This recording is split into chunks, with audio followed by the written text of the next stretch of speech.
Welcome to a special episode of LoopJournal, where we dive into the history and the phenomenon of Berghain, an icon of techno culture. Berghain is a place that began as a raw, post-industrial ruin in reunified Berlin, and over time became a global phenomenon and a recognized cultural institution. Let's start with its origins. Berghain is the successor of the club Ostgut, which emerged in the late 1990s.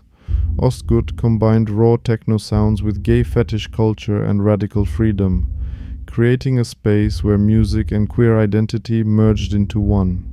This was the period after the fall of the Berlin Wall, when the city exploded with new energy, and Ostgut became one of its strongest symbols. In 2004, Ostgut was reborn as Berghain, inside a monumental former power plant that perfectly matched the post-industrial landscape of East Berlin.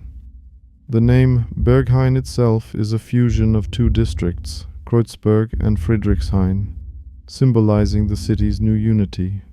What makes Berghain unique is not only its architecture, a raw cathedral-like space with an 18-meter ceiling, but also its distinct ethic of freedom and anonymity.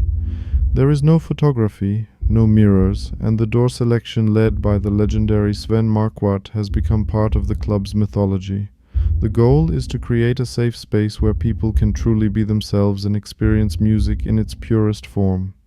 Berghain didn't just reflect techno culture, it actively shaped it. Long, marathon DJ sets by artists such as Marcel Dettmann and Ben Klock transformed the tempo and character of techno, creating what is now known as the Berghain sound. The club also became the home of the Ostgut tone label, which for years defined the sound of the Berlin scene.